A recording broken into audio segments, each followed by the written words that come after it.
Hi, I'm Sarah. I'm Rena. Welcome to a Biopic, a podcast story.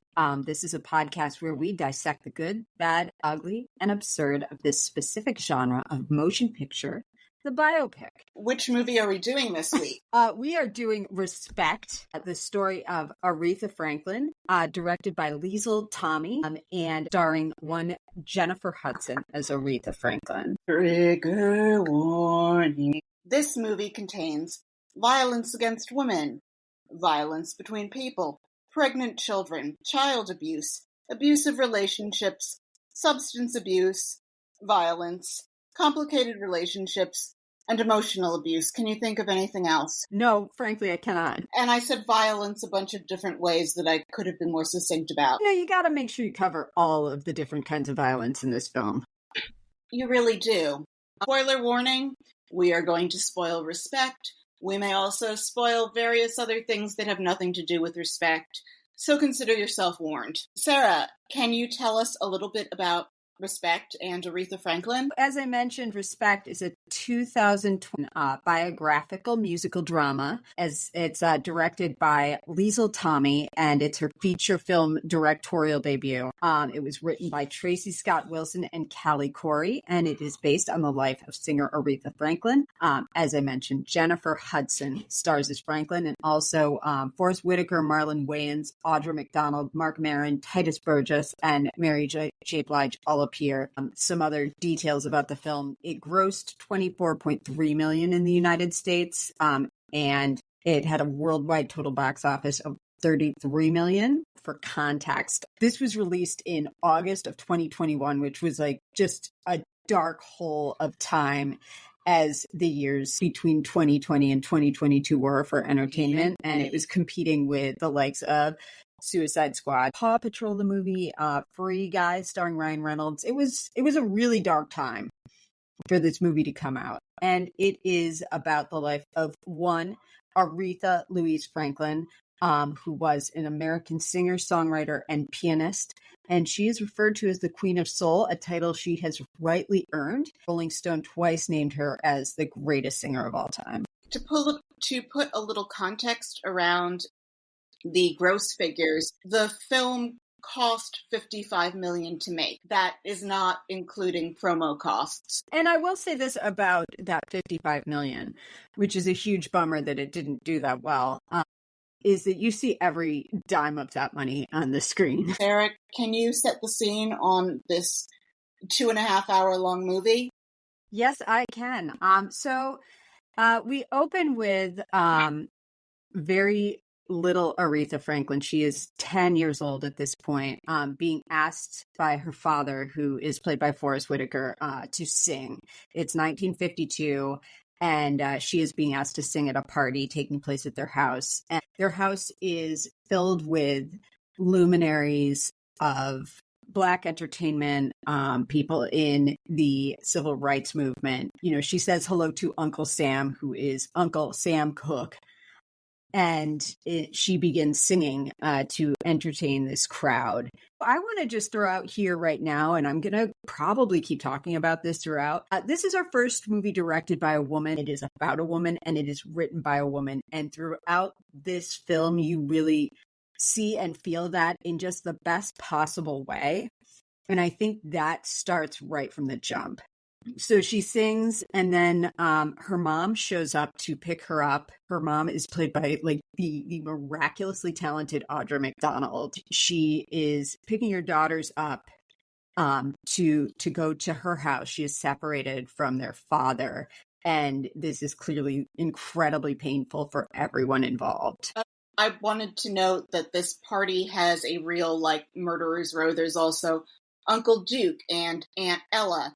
And we meet Mary J. Blige as Dinah Washington, who does do a little thing that people often overdo in these films, where she refers to herself as me, Dinah Washington.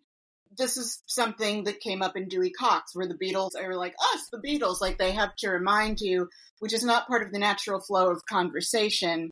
But the tropes in this film, for the most part, are less obviously done. They didn't really start to hammer me until it got close to the end. And for a bit, I found myself thinking, wait, that was a trope. Have we watched so many bad movies lately that I've lost my sense of subtlety and I need Trope Navajo from The Doors to show me when I'm running into a trope? You may need Trope Navajo in this movie. Yeah.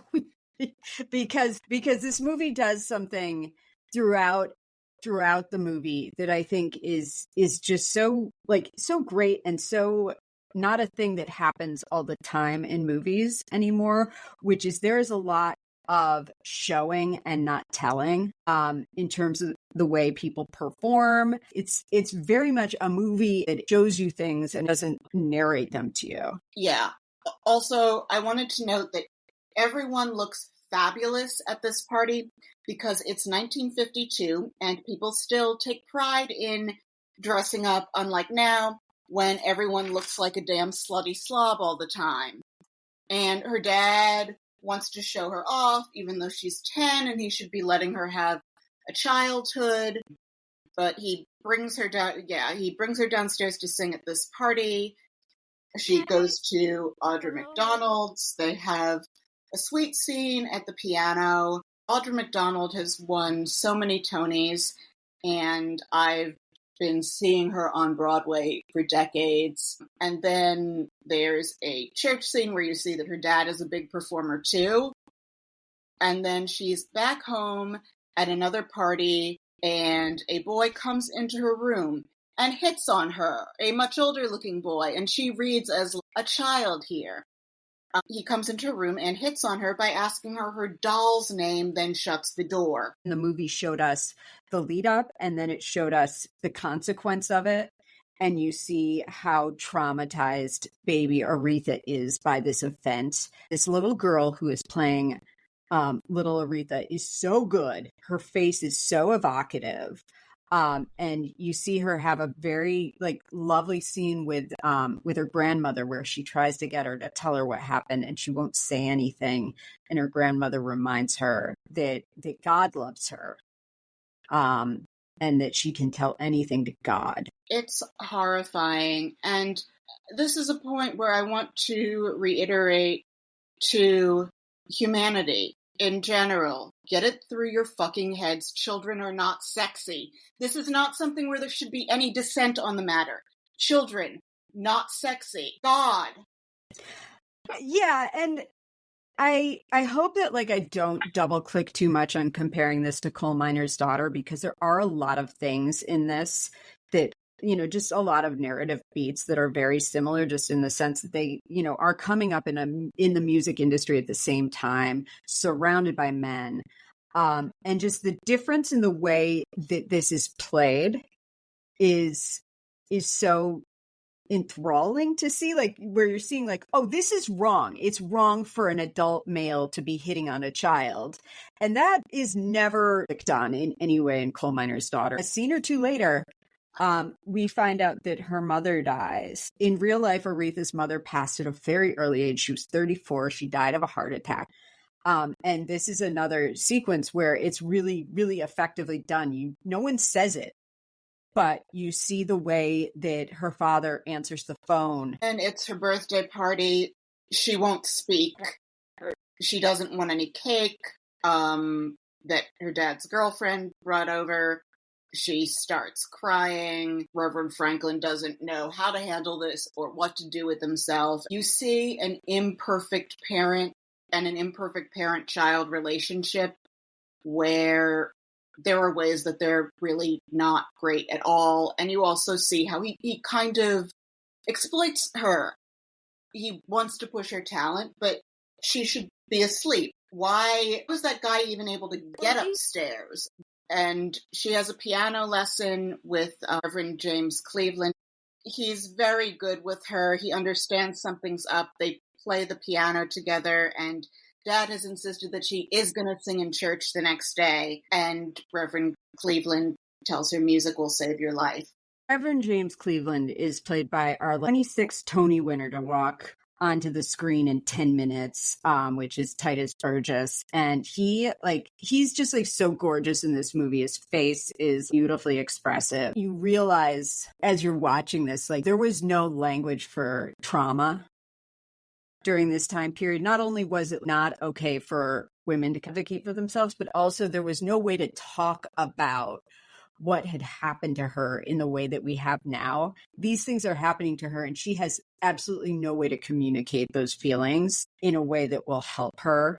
The best advice she's getting is to turn to God. There's nothing wrong with that, but God isn't a therapist. Depends on who you ask, but it's not gonna fix the same stuff. She's going to be plagued by this struggle through her life. And Aretha Franklin, I think, is a really complicated figure. What does go into, she doesn't have necessarily a way to communicate with anyone about this or get the sort of the feedback that she needs. None of this is her fault. And her father is super imperfect. And Forrest Whitaker is so good in this movie because even though he's super imperfect and that he is a philanderer, and there's a reason why her mother left him, because he was also described as, quote, temperamental, which I think we kind of all know what that means. You still feel empathy for this man because you see all of these dimensions of him, as you mentioned. One of the areas where respect has been accused of whitewashing is in the character of Reverend Franklin. Because he was a philanderer, there's also a probably true story that he impregnated a 12-year-old in Detroit. But I would say that this is Aretha's story, not his, and that's one of those things where if you're going to tell more of the story of the people around them, you're not making a 2-hour movie. You need to get a contract to make a 10-episode prestige drama. It's not lying by omission. It's choosing focus, and this movie is about the Aretha Franklin story, not the Reverend Franklin story.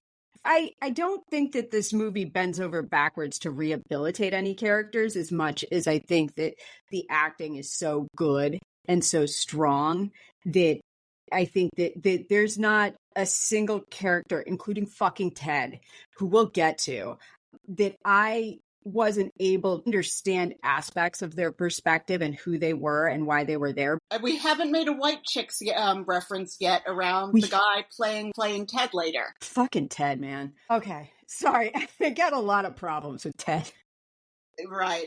Little Aretha comes to the podium to sing, and I this is something I've seen before in biopics. I knew this was going to be the point where they switch in the adult actor. The camera shows them and then goes out, and then you're back that they switched them out, which is what happens. The camera does a 360 around child Aretha, then pans out and then comes back, and there's Jennifer Hudson. She's singing her heart out. Dad is lapping sweat off her brow proudly. I didn't pick up that it was supposed to be MLK in the audience. Honestly, the MLK they had in this one, it's not just that he doesn't look that much like him. The MLK in Selma was much better. Yeah, they did that thing that we've seen happen in a million biopics, and yet, damn if I wasn't dazzled by it, because walking onto the screen is one Jennifer Hudson, who is also a prodigious talent in her own right, and she's lit from within in this film. She is so on fire in this performance. Her dad introduces Martin Luther King to speak. And you see, this is another thing that the screenplay does an amazing job with. They really show how the church and the civil rights movement are very interconnected with each other. They underline the role of music in all of that too, and how important the music was to that, without hitting you over the head with it. I thought the Martin Luther King in this, he's played by a guy named Gilbert Glenn Brown, who is he's on The Walking Dead. He's on some other things. He's done a lot of soap opera work. I thought he was really effective because I think that this could have been, as we've seen in other biopics that we have talked about, and as we will see again, an opportunity to roll out a putty covered, animatronic, museum piece wax statue of Martin Luther King, someone really imitating him. And I thought this guy was really effective in hitting the beats of the character without being an imitation of him. That said, he didn't look much like him, but I thought he did a nice job kind of underplaying it and not hamming it up, but like hitting the right notes. Your take was that you saw it as a subtler MLK. I can give you one on that. He had the intonations. He's not doing them very broadly. And they have a conversation where she's saying like, I want to get more involved. And her dad is like, hard no, you sing. That's what you do. He's Uncle Martin to her, and he asks her about her children. And then you see her come home, and there are these two kids that run toward her, and they're not toddlers.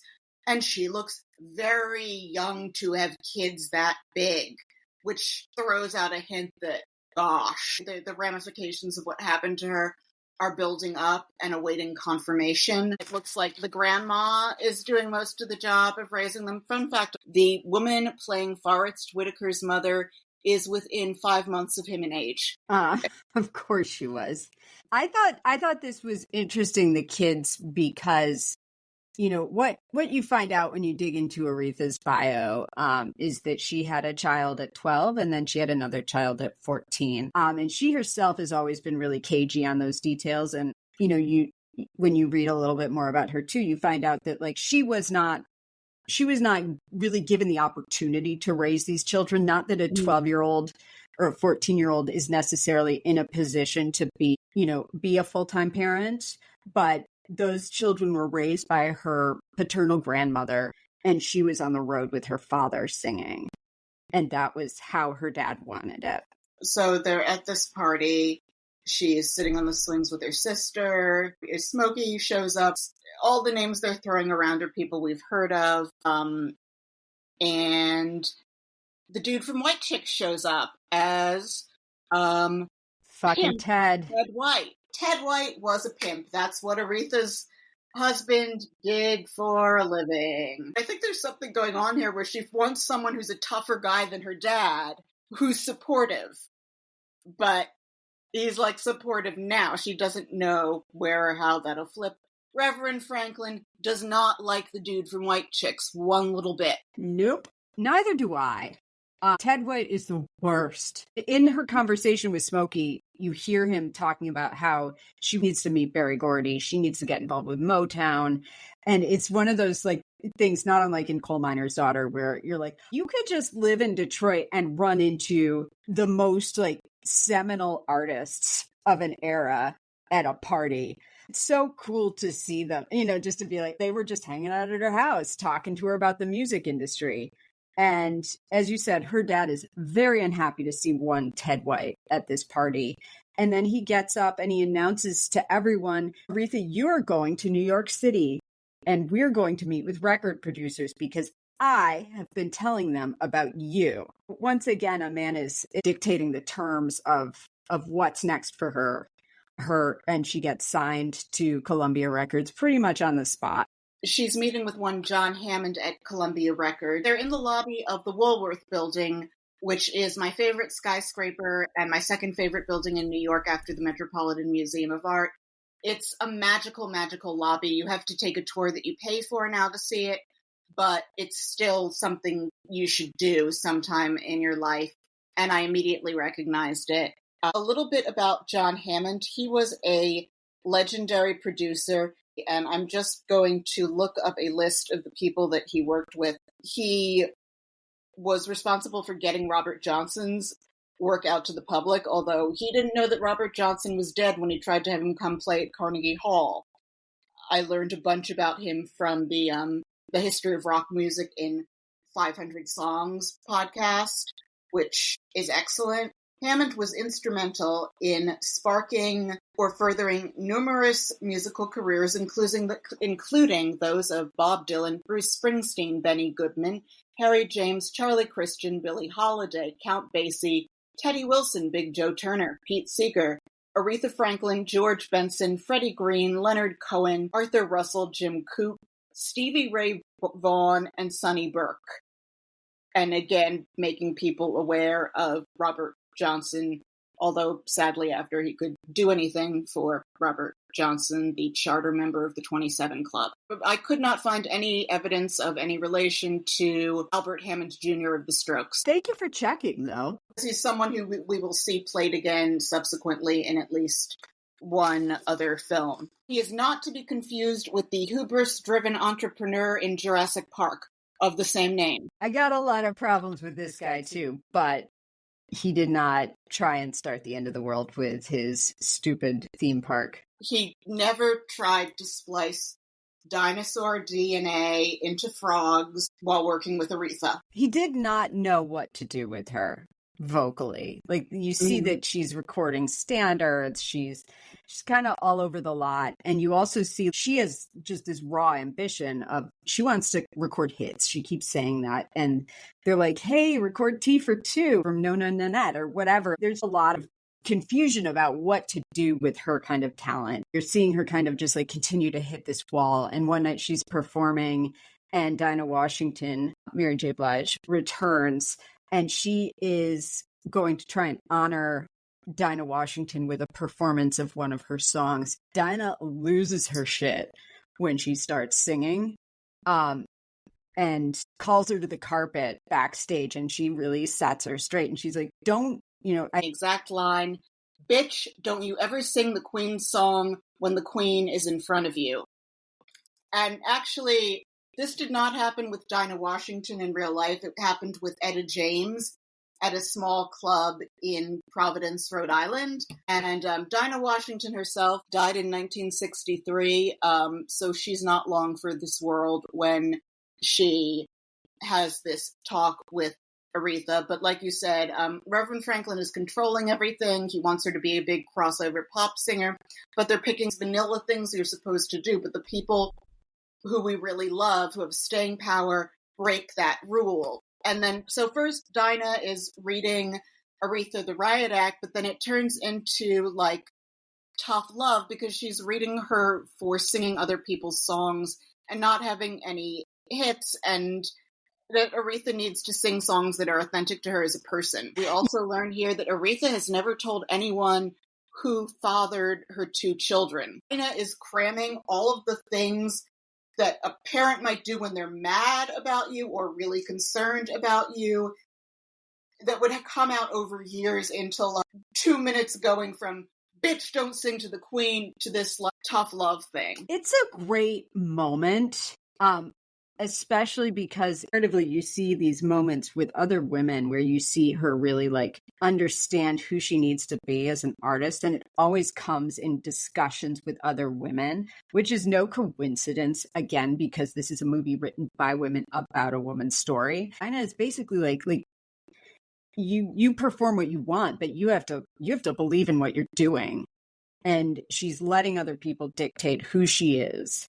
And that's something that we see her struggle with again and again and again.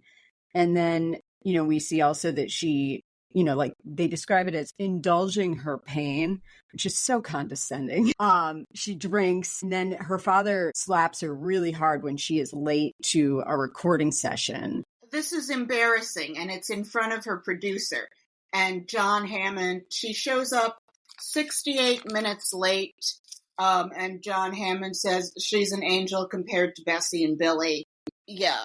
So they're in Aretha's kitchen and apartment, and they flash back, and I saw one of the most disturbing images I have ever seen on film, which is of a pregnant child. And that's how we learn that Aretha became a mother at 12. She's wearing a child's dress. She has no breasts yet. There's this unmistakable, enormous pregnant belly. She's drinking a glass of milk. It's horrifying to look at a pregnant child. They really went there with that. It was profoundly upsetting to see that, because it is one thing to hear me say she was 12 when she had her first kid, but then to see it is really devastating. And again, like, no way to communicate this pain, to have it kind of trifled with in such a way where it's described as indulging it by drinking. This is someone who's experienced a lot of trauma, and it's building on itself. Then we go to a party and we run into fucking Ted again. I hate him so much. He's the worst. He is Ike Turner without talent. And I want to be clear that I also hate Ike Turner, but he has nothing to back up. He is every simpering, talentless, mediocre guy standing behind a talented woman and holding her back that we see in everything. And it's infuriating because this is Aretha Franklin. This is a woman who just shows up places in her later life wearing a fur coat like it's nothing. How dare you? She tells him she knows what he does for a living. She doesn't mind that he's a pimp. They sort of like each other's grit. I think she doesn't spot the way that there are things wrong with her dad or wrong with him in like a different way. He says that she's not coming home with him that night. We see her again singing in the studio. She is on take 12. We later learn that it took her 17 takes, way fewer takes than Jim Morrison had to do in The Doors. She goes to Ted's apartment, and oh my God, did I want to like take every single thing in Ted's apartment, though. A mid-century modern paradise. Aretha and Ted have morning after talk about her records. She notes that one of them is still in plastic wrap. He says that he's listened to everything she's sung. They make it clear why couples that are horrible for each other can fall in love and how it can happen. It's yet another moment where they're stressing that she has had no hits yet because she hasn't yet found a way to sing as her authentic self. And so they are back in Detroit. She invites Ted to dinner. Dad is not happy. He pulls a gun. I included this under violence. I did not mention gun. It's a mighty small looking pistol, though. I guess all you need is one shot, no matter how big your gun is. He says to Reverend Franklin, "You're the greatest hustler I ever saw," which is sort of like calling him out on, well, that's kind of what preachers are doing. They're hustling for Jesus. One of the things that the movie doesn't dig into that much, her father was a traveling preacher, and he was known as a man with a particularly compelling oratory skill. Then we smash cut back to New York. She and Ted are living together, and she has another baby. And it seems that Ted is kind of going around beating up club owners on her behalf. He comes in and throws a couple of blood-soaked bills in her purse. They were very crumbled looking. There's also a thing in the gun scene where she's mad that one of her sisters has a contract. One of the ways that Aretha Franklin was a flawed human being is that she needed her sisters to be there for her, but if she thought her sisters were having success, she needed them to stay in her shadow. But you see a fun little montage of the years passing, and they do this occasionally. I didn't find it too on the nose because it was just fun seeing pictures and album covers and then the years in that fun 60s font. John Hammond is letting her go after 9 albums because she hasn't had a hit. And this is where we see Marc Maron as Jerry Wexler. I loved Marc Maron in this role. I'm not sure how close he was to the real Wexler. I watched a few minutes of Wexler as an old man, where he has a way of talking where he's smacking his lips, but like it doesn't matter. Maron is just so good in this. I felt so happy for him because I haven't listened to WTF in years except for the McDowell episode in preparation for Caligula a few weeks ago.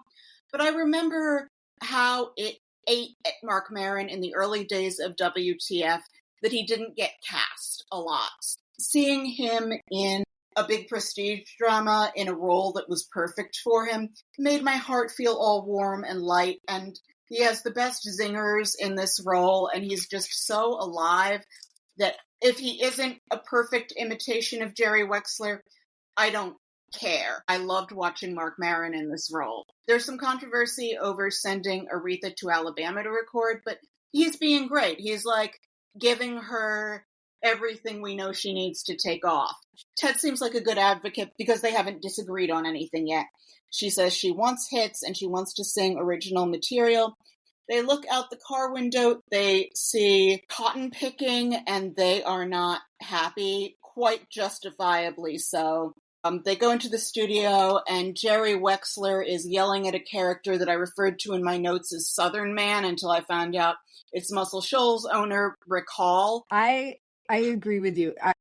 I was so delighted the moment that Maron showed up in this movie, and he is such a mensch. in this film that I was afraid to look into anything about Jerry Wexler because I was concerned that I was going to find out he was a monster and it was going to ruin everything for me, because he is like the first man who she comes in contact with who's giving her artistic freedom, who really sees what she could be and wants to get her there, and is passionate about that and believes in her in a really different way and is kind. It was really interesting to see the race dynamics happening here, because they walk into that studio and it's all the nerdiest looking white dudes, and they're all like ready to play. And fucking Ted is not happy about it. And I can understand why. Like, Marlon Wayans does a good job here of his reaction to seeing people picking cotton and day laboring and then going into that studio and it being just like white dudes, and how it feels like there is just like an inherent disrespect of who he is as a Black man and of his partner who's a Black woman. And I felt that and felt compassion for Ted in that moment, as much as I hate him. Because I think that film did a good job demonstrating that point of view and showing us what we needed to understand what was going on in his head in that moment when he went into that studio and he was upset. One of like the inherent flaws of the musical biopic is that you don't really see the process of making music in a really authentic way. The way that they show the process happening here in terms of like the trial and error, the way that they're playing songs and riffing and playing with different bass lines and being like, this is what it sounds like if I do it punk. This is what it sounds like if I do it like the Stray Cats or whatever. Like the way that they're doing that is so like authentic to what it's like to be around people who are really like strong, versatile musicians. They do this throughout the movie. And I loved that, because it isn't just someone coming in and being like, I got a bass line. And then, and just like immediately like playing a number one hit. And I thought this was like a really wonderful demonstration of showing how music gets made and how people collaborate. The way the scene goes on, the white boys in the studio are not impressed with the song. It's Aretha who makes it good. It's some songwriter that Ted is repping in his side hustle managing music people, as opposed to his main hustle being a pimp. Aretha is playing piano. She's taking some chances. She's following her instincts. I liked how the actors playing the white musicians conveyed their working rapport. They come across as people who know each other really well, riff off each other. We see her hitting her groove here. We sense that she's finally going to have a hit. Then one of the white session musicians puts his arm around Aretha, and Ted is pissed at the session musician. Ted and Aretha start fighting. Recall shows up to talk with Ted. He walks right in. And Ted is just baiting Recall by calling him hillbilly, whitey, cracker, just trying to push him into saying a 6-letter word starting in N that I'm not going to say. I liked this scene. I liked the tension of and pushing at each other, and they're fighting. And Aretha just runs into the other room to let them have it out. The next day, you see Aretha going home with her son, with Ted, and a black eye. Mm-hmm. Again, which fuck Ted, and that she goes back to her father's house, having clearly suffered abuse at her husband's hands. She's at her house and she's hanging out with her sisters and performing with them, and these scenes are super lively, and her dynamic with her sisters is really cool. And once again, we see that when she embraces other people that she really trusts, and in particular like starts working with women, she is finding herself. She thought that she was taking charge by taking up with Ted, but she found another man to boss her around, and it goes sour when their opinions diverge. And we see them singing along to the original Otis Redding version of Respect, and we see bits of how that'll come together. That song that she recorded, Muscle Shoals, is on the radio, and Dad gives her credit, but he tells her it sounds great. It's not something he would have picked for her, but he makes that leap of saying, you did this thing and it's great. And she walks into a studio with her sisters to record, and you see them doing that, like that group slow walk that is like so overdone in films, where you show a group of people slow walking forward, and this is lazy filmmaking because it is an overdone way of conveying badassery. Ted shows up to woo her back. He says he's so sorry. There's an insinuation that Reverend Franklin was abusive in his marriage to their mother, because they're all sitting in a park together, and her sisters say, "Don't you remember how bad it was? We would go on the roof and sing to not hear them fighting." Her sisters remember, and she doesn't, and there's a flashback to child Aretha asking Audra McDonald why she left. We see Aretha at the piano, and her sisters join her. Ted comes down and complains that it's 3 a.m. Everything's happening. The version of respect that we love the most is coming together. And Marc Maron says another one of my favorite lines from this film, which sounds like something that someone may have said in real life. No, it's her song now, Otis Who. We have a really great moment where she is reunited with Martin Luther King, and he honors her with a proclamation of it being Aretha Franklin Day, talks about her commitment to the civil rights movement, and she sits down at the piano and sings Natural Woman, and it's so beautiful. It's an amazing rendition of that. We're also seeing this struggle where Ted and Jerry are starting to wrestle over what her career should look like. Should she tour? Should she be doing television? We meet one Ken, who shows up as her tour manager and will become her next partner, who's explaining that they're lining up musicians for this tour. And Ted's all, well, I've got musicians lined up too. He's such a bullshitter, and I loathe him. We also find out that after she performed Natural Woman, that Ted beat her pretty badly in a hotel lobby, and everybody saw it. And this was set up really well. I thought, like, they showed that scene where the elevator door shuts, and then they cut back when she's being asked about this, and we see what happened. And it's brutal and terrible. Ted is just horrendous. He wants his second-rate musicians to back her because it's his side hustle to being a pimp when they're trying to line up. Jerry Wexler mentions King Curtis, who I've heard of, and Ted the Pimp mentions some guy I haven't heard of. He's not helping her at this point because he wants them to use his not as good musicians to back the top singer. And when she's singing Natural Woman, she's wearing this fantastic feather boa, and the costumes are just so good here in like the 50s and early 60s scenes where everyone looks so classic and so polished and so put together. And then later when it gets into like the Earth Mama things in the 70s, the hair looks so right. The makeup looks so right. Like there are photos of Aretha wearing that frosted lipstick. Everything, there's a picture that matches up to it.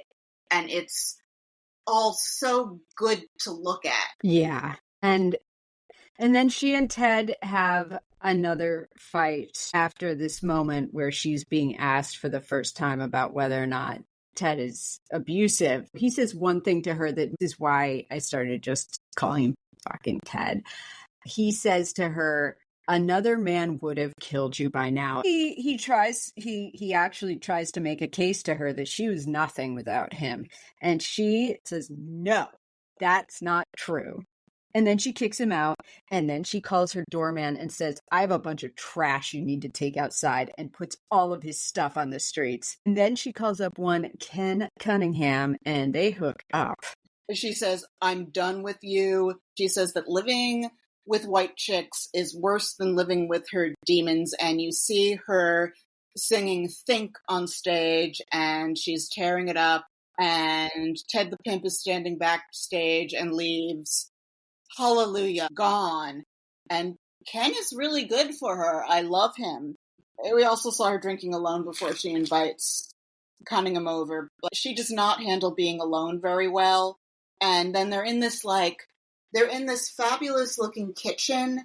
I saw versions where in the 80s even into like the 90s, we saw versions that were of this kitchen that were like half its size, and that it was at that cycle in home ownership in our parents' circles where the kitchen was about 20 years old, but they were not going to redo the kitchen until the kids were about to leave for college.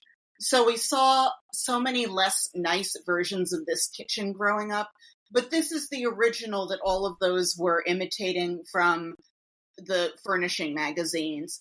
It's gorgeous. And then we get the phone call that Martin Luther King has been assassinated. They actually surprised me here because I feel like in a lot of things that it would have hit harder on the nose where he gives her the award and then but I actually completely forgot about that from everything happening in between.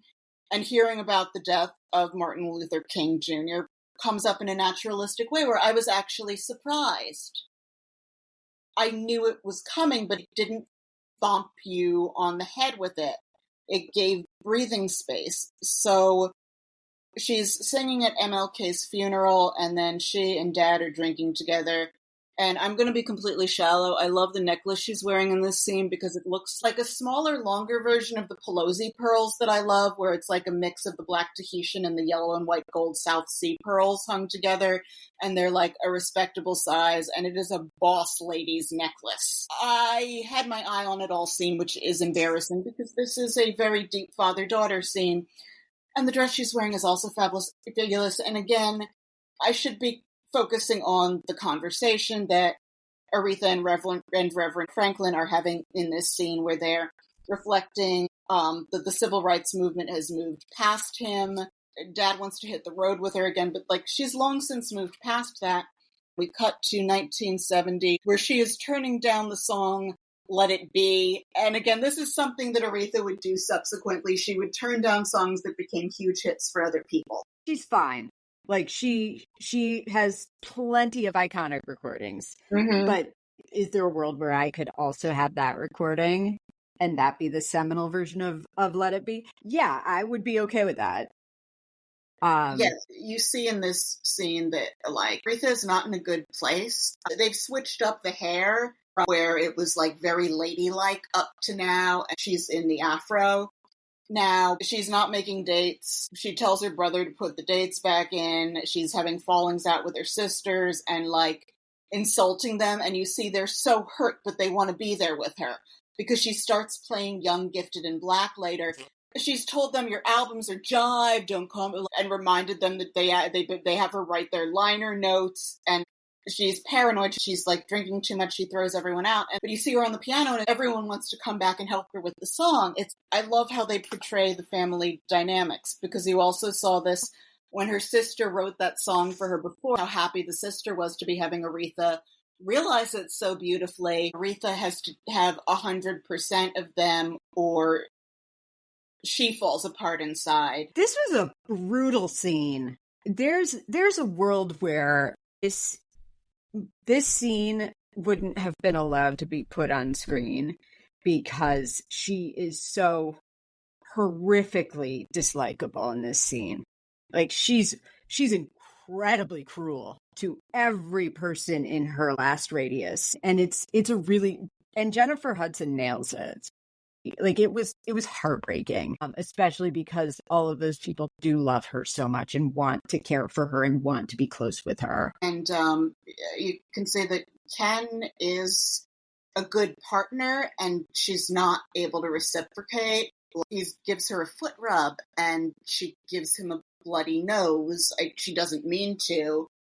She's missing dates. She's drinking. She's getting sued for missing those dates. She goes on stage drunk and all these people she's been like abusive of are saying, please let us help you. It's really hard to watch. And she starts singing Say a Little Prayer for You and you can see how drunk she is. And once again, I'm going to get seduced by costumes. She's wearing this sequined Nefertiti getup in this scene that is fabulous, Sarah. I love it. She looked beautiful. A lot of musical biopics have this scene where you see the artist getting messed up to hell and ruining something. And this one, you feel this in your bones, the way it's shot, like the way that the sound goes out and then comes back when she lands, because she falls off the stage and looks like she is very much hurt herself. And the way that sound dials back up in that moment that she lands is very, like, it's very real. You see Ken and Cecil wincing, and this was one of the points where I wrote down, gosh, I didn't spot the tropes because Trope Navajo wasn't here to punch me on the nose with them, which are the slide into substance abuse, the abused becoming the abuser, but mostly the slide into substance abuse. She looks awful, and she's crying and not answering the phone and praying, and here is, unfortunate, you could make a better film by just cutting out 20 minutes of things where it's too on the nose with the trope, because she sees her dead mom at the piano, and it's like, no. There's about 20 minutes of this film doing things that Dewey Cox made fun of so that no one would ever do them again in a biopic, and biopics keep doing them again, and this is the vision of the lost loved one.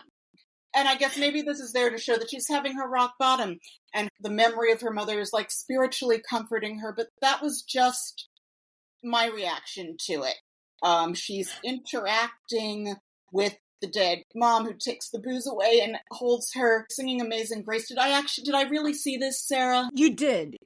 And here's the thing, like, once again, my kindness is gonna show through here, and my ability to be seduced by anything. Audra McDonald is such an enchanting presence, and to see her come back into the film got me really excited, because she is so exquisite and so compelling to look at. And to see her come back, I felt like the way that this was shot, and the presence of Audra McDonald, and the fact that Jennifer Hudson is just so good in this movie, and the way she was holding her.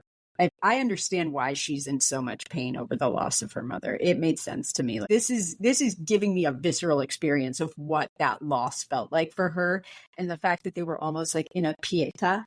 Yeah, I'm a sucker. That said, I felt like it was better than the sum of its parts, because like there were so many elements of it that I thought were elegantly done. I guess my feeling is that Audra would have been stronger if she'd stayed a beautiful memory at the beginning, but we're allowed to disagree. And I suppose that tropes become tropes because they're real. So many artists do have like a big suffering story where they're trying to compensate, or at least those are the ones whose stories get made, because happy artists are boring, probably. Ken comes home because, thank God, she finally found a good man. She still looks awful, but she's throwing out the bottles, and then she goes into the church, reunites with James Cleveland, and she's ready to make that gospel album. Jerry Wexler does not want to do a gospel album. Aretha tells him this album is for God. Jerry wants to make a documentary so that it will be accessible to white people. I watched portions of the documentary, and I do have to say, hearing real Aretha, Jennifer Hudson is about 85% the singer that Aretha was. But Jennifer Hudson just, like, knocks us dead in this. You're just not gonna deliver that. But oddly enough, that documentary that Jerry insisted on did not come out till 2018, and the album was still a huge hit. And then seeing her reunite with the Reverend Cleveland was like very moving, again, because the acting is so good. Titus Burgess's face is so, like, his eyes are so hopeful, and he is so, like, filled with like there's just so much happening in his face emotionally in those moments where you really, like, you feel his excitement and his fear and his enthusiasm. He's so good in this. He's so lovely to look at. I think it's a lot harder to give a brilliant performance as someone who stands for goodness than it is to give a brilliant performance as someone who's being evil. Yeah. So Aretha wants to produce as well, and I think, again, Maron is having so much fun here. I wrote down here, like, what demon? The problem is that her mom died, and then she got pregnant at 11, and nobody dealt with it, and she needed, like, people did tell her God loves her. It took this whole journey for her to absorb that God knows nothing is her fault. Yeah. And she does reconnect with her father. It's a really imperfect reconnection, which also I thought was really well done in the sense that they meet each other in the middle. I really liked that because it was complicated, because they do that thing, like this interaction closes with him telling her she can do anything, but that's something Ted said, and I think that's how she knows to let it stop there. They've met as two adults respecting each other. Relationships with people aren't 100% anything. And she hugs the grandma, and everyone in the church is just like glowing at her with approval. And her singing has so much melisma in it. And what I thought about here was about how much of popular singing over the past 50 years has descended from pale imitations of Aretha Franklin's melisma. So you descend to Mariah Carey, and then from there you move on down to the American Idol singers. American Idol being the show that kicked Jennifer Hudson off quite early in a season before she got Dreamgirls. And I mean, honestly, like the fact that throughout the credits show images of Aretha and show her performing Natural Woman at the Kennedy Center honors, and just like show like what a consistently badass woman she was, and consistently complicated. And that she didn't back away from being a complicated human being whose trauma was often, like, you see it in her face, and you see it in her performances for her entire career. The thing I loved most, though, about that Kennedy Center performance that they showed is earlier in the movie, she sits down at the piano, I think at Muscle Shoals, and is wearing a jacket while she's playing. And I was watching that and I'm like, how are you wearing a jacket and playing the piano? And she sits down at that Kennedy Center honors at that piano with her fur coat on and her purse on top of the piano. Like, she's like, I just stopped into the Kennedy Center to rip the roof off this place for a few minutes to honor Carole King. And then I'm going to go and do something else. Like, she's like, I cannot be bothered to take off my coat and like store my purse in a dressing room. Is so incredible. And then she gets a standing ovation like that starts in the middle of the song. Yeah, Aretha, that woman loved her fur coats. Like, she wore them all the time. You had to have air conditioning when she was around. Hedda is not telling the Queen of Soul jack squat. And she looks so fabulous in them. And I feel really bad for all the women in our mother's generations who inherited our grandmother's fur coats and then couldn't wear them in public, even though the little animals died ages ago and they were fabulous and they couldn't wear them because of crud protesters. I miss real fur coats being glamorous. There, I said it. I will come out on that limb with you. They're very warm.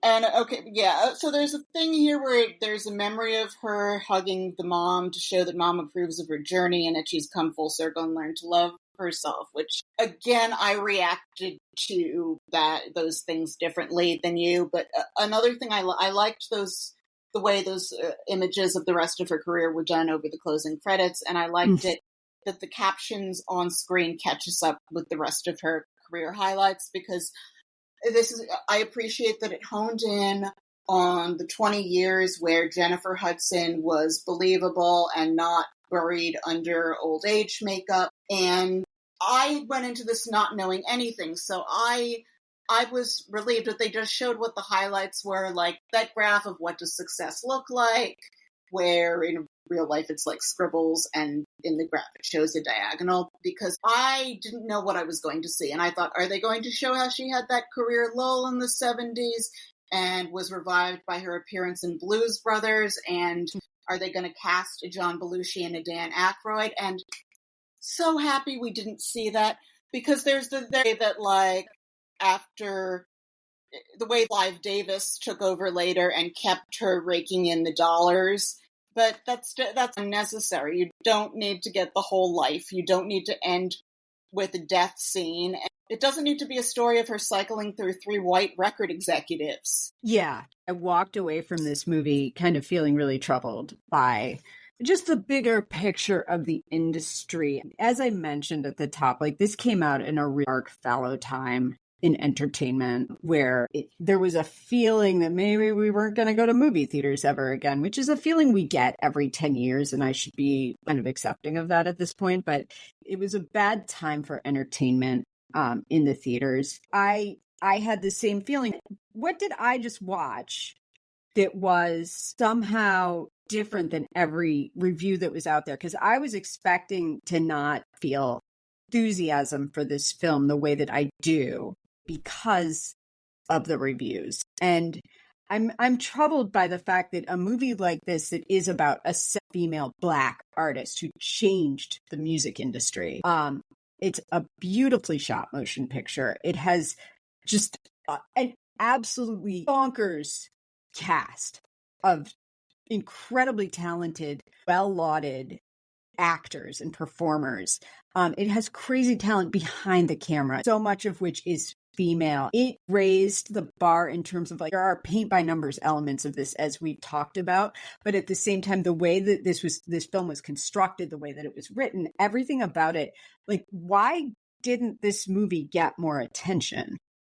I kept wondering, what is wrong with me? Why am I perceiving this so differently from the response this film got? The last time that you and I saw Jennifer Hudson in a movie theater, it was Cats. There was a lot of snot involved, and we laughed and sang along to Magical Mr. Mistopheles, just out of despair and irritation at sitting through Cats, but we had to do it.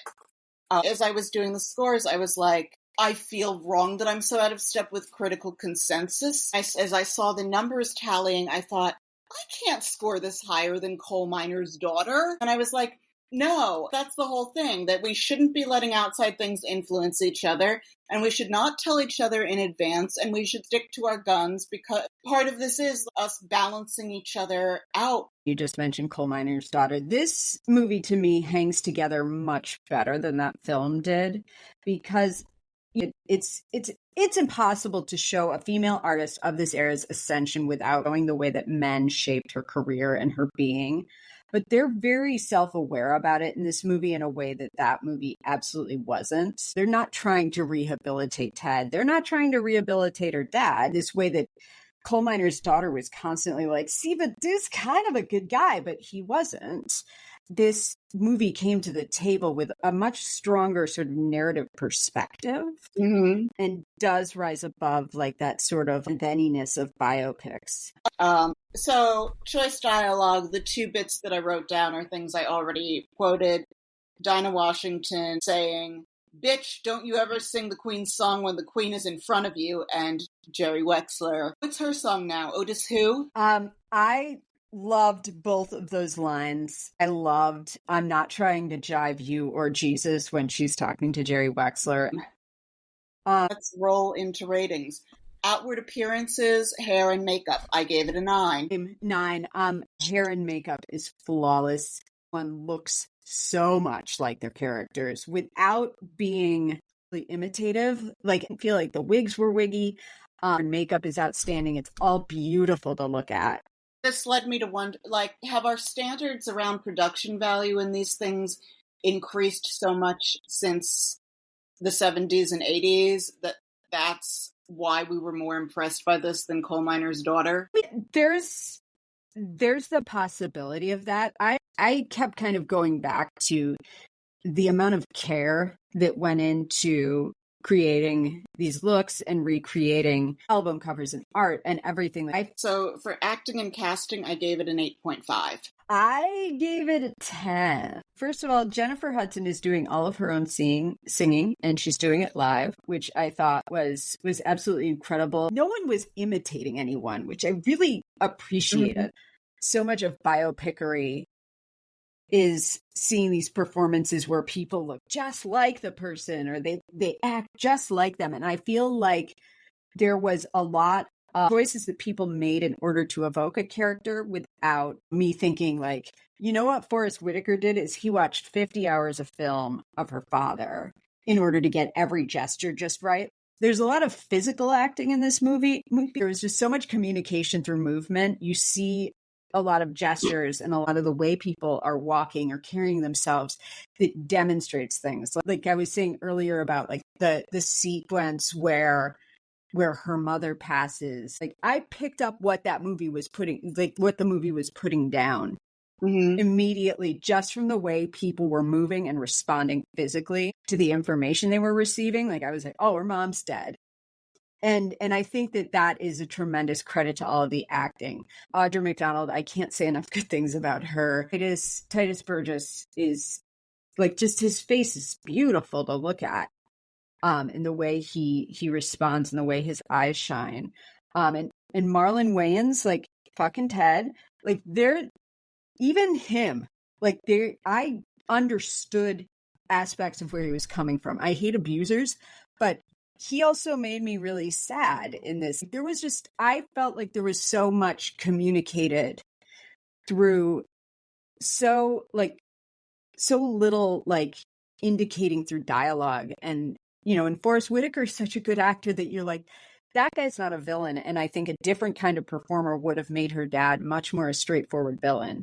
But you empathize with him because of the way he carries himself in this film and the way he interacts with his ex-wife.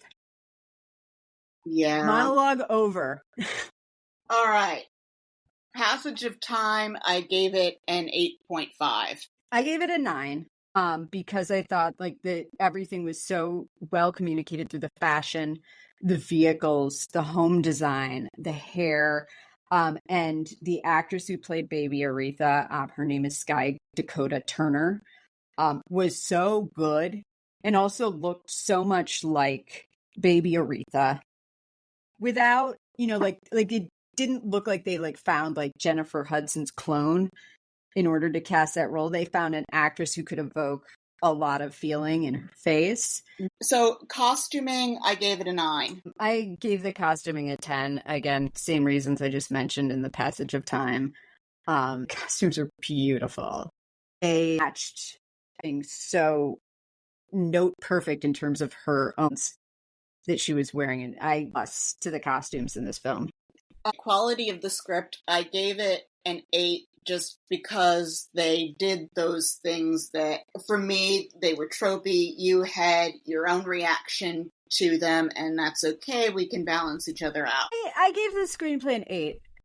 You know, I did think like the movie accomplishes a great deal in terms of setting up an arc and a thesis and showing so many dimensions to these people. But there are some saggy moments. Like the movie could have been shorter. It could have like there's certainly like things that could have been more clipped. And you know, the scene with her mother in the in the rock bottom is problematic. I did stand for it there, but I very much like recognize too. It's a third act Hallmark. I really appreciated how much showing and not telling it did, but also didn't hesitate to kind of play in the gray space of complicated people. For accuracy, I gave it a 7 because of like the things that I mentioned, like that scene didn't really happen with Dinah Washington. There were various things that they changed in the interests of story flow.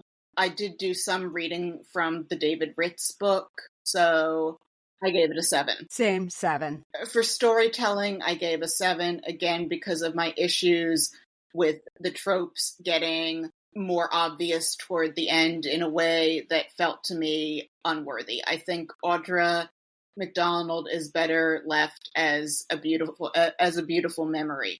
I think that you miss people more when you're aware of their instead of they come back to give you a spiritual hug. I gave it an 8. I thought the construction of the script was inventive, and the construction of the film was inventive, and putting it in such a finite framework was really smart. Like I think for the first 2/3 of the film, when you see a thing you've seen 20 times before, they do it better or surprise you with it.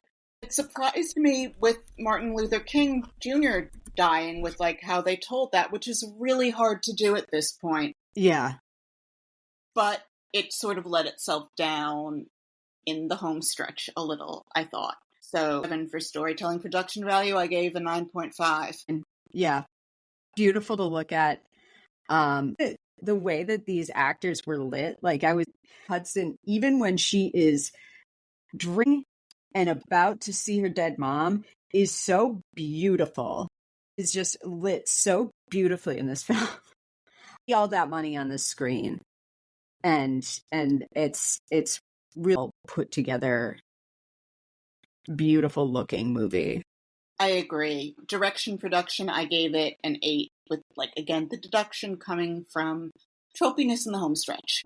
Also an 8. I think this was a very well stewarded and cared for film and passion project for the people involved with it. The decisions they made to make her very dislikable and complicated. I felt like it was a labor of love to make this movie, and that everyone was super invested in what they were doing. For Do We Care, I gave it an 8. 9. I knew some contours of her life, but I found myself caring for all of the people, except Ted. Fuck him. I found myself caring for these characters, very invested in what I was seeing, and I cared about her journey. And I think that people should see this movie. It's not perfect, but they should see it, and they should care. What is wrong with us that we're not in line with audiences that saw this when it came out? I don't know what's wrong with me, Sarah. I'm very troubled by, was I seduced by this movie the way I was clearly seduced by Caligula into giving it ending with a 4? You know, what is wrong with me? But also maybe it was just a good movie that was underrated. Am I really going to score this higher than Coal Miner's Daughter, which is highly expected? This was a better movie than Coal Miner's Daughter. You know, it was a better movie. If we're gonna compare the two, I understood Aretha Franklin a lot more by the end of this movie than I understood Loretta Lynn. And I felt like the relationships in this film had purpose and drive, and we picked up like why they were there. Like, it to me was a better, more compelling movie. I don't feel like we ever really got a sense of what was complicated about Loretta Lynn in Coal Miner's Daughter, except that she should not be allowed to wear makeup because it's going to upset her husband. All these trifling men, I can't. What'd you come out with? 8.45. I had an 8.7. 8.45 plus 8.7 divided by 2. 8.575. Can we say we liked Respect? What's wrong with us? How did this movie score higher than Coal Miner's Daughter? Better movie than Coal Miner's Daughter. Objectively better movie. It's a more compelling premise. The characters are better drawn out. And no one dies in a plane crash off screen and is never mentioned again. You know, things happen and they carry from scene to scene. The talent in this film is astonishing. The costumes are beautiful. Better movie. I don't know that there's, I need to overthink it. Why are we thinking so differently than those 2021 audiences? This is also the first time that we have had a film qualify for second opinion for being too good. What's wrong with us? I don't think that there's anything wrong with us. I think that, when you look at the body of who is critiquing films these days, and then you think about the subject matter of this film, like, no offense, but Owen Gleiberman, like, does he want to hear about women's point of view? Like, he's going to be pissed off that people weren't wearing bikinis. It could be a statement about representation in the critical community. There's a lot of things that could be happening here, but I objectively felt very strongly that this was a well-made, well-written film. And yes, Aggie Bottom and things that could be trimmed out, but it's a well constructed, thoughtfully characterized film that features some of the strongest dramatic talent that we have right now. Why shouldn't we love it? And even, like there's another person who we didn't even talk about that much, but Miss Clara, his mistress, is played by an actress named Heather Headley, who won a Tony Award for Aida and is also an incredibly gifted actress and singer. There's a murderer's row of talent. The writers of this, Callie Corey wrote Thelma and Louise. This was a very distinctly female feminist film. And I can see why people might be not able to necessarily get past that in terms of the way that the male gaze is constructed in filmmaking. I think it's complicated, but I do think that this film was not given its thought. I was about to make a respect pun. I'm not going to do it. I was like, it wasn't given its propers, Rena. But it really wasn't. I don't think that this movie was shown the level of love that it deserved. So, Sarah, it's time for Second Opinion. Okay, read me a bad review. So I found 2 bad reviews that I've cherry-picked here for 1 star on IMDb that popped out at me. The first one by 27 November 2021 by Christian Roman Tudor. They don't even let me pay to see this movie. Tried to rent the movie on several streaming platforms. Payment was declined each time because the title is not available in your country. I really don't understand why this matter really exists. They don't even run it in cinemas. Ended up downloading the movie through torrents. Pathetic. This is like when you read an Amazon review and they're like, this book arrived and was packaged well and the cover matched. Thank you, sir, for your opinion. I have another one for you. This one from Kay Wenchow, October 8th of 2021. 1 star out of 10. Another worst biopic. Too long, slow, and full of annoying overuse scene. Make me fell asleep several times, not recommended. Warning, spoilers. This film start with a little girl, Aretha, waking up by her father to sing and a bunch of people partying scene. As turn out, this film is a biopic of Aretha Franklin, become a legend of soul music. Entire film of boring conversation. It goes on. Overuse of the calling names scene, overuse of the partying scene, overuse of the dancing scene, overuse of the talking on the phone scene, overuse of the song playing at the background scene, overuse of the singing scene, and overuse of the kissing scene. Make the film unwatchable. At the end, Aretha singing Amazing Grace at the church. Still have a video footage of the real Aretha Franklin singing alongside the end credit. That's it. Wasting time to watch. Sarah, what do we think of this? Is there a possibility that this person just doesn't like stuff? Because those are all the kinds of scenes. Like, what other kinds of scenes are there?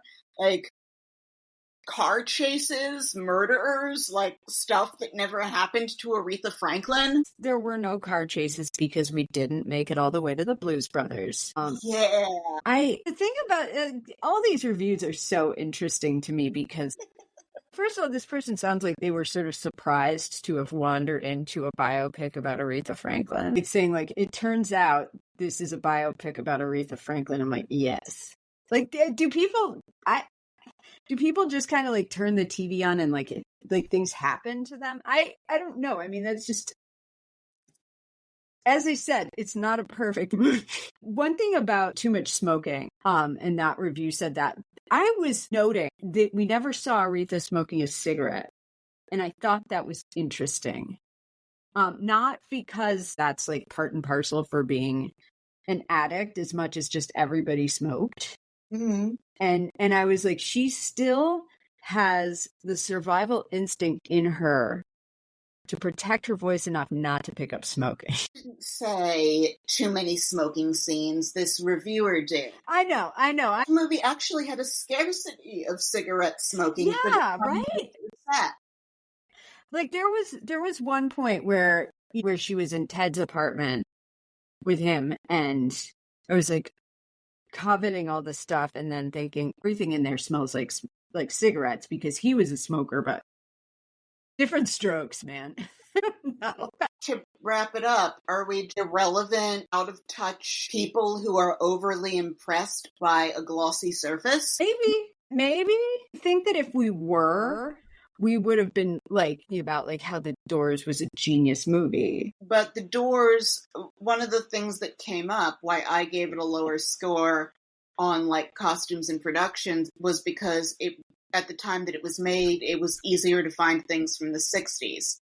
This had to source attractive objects and costumes from the early 50s through the 70s, bearing in mind that the people it was portraying were big stars who had top quality everything. If we were people who were just like, oh, gloss, look, it's pretty, that makes it good, like, we would have been more impressed by that film. I think that we would have been like, this movie is amazing. Like, this is really smart. I think we would have had a different opinion on that. Hell, we might have had a different opinion on Caligula. Caligula was not glossy. Glossy, but it was showy. No, it was paper mache. There were a lot of labias. I don't think that we're particularly gullible people.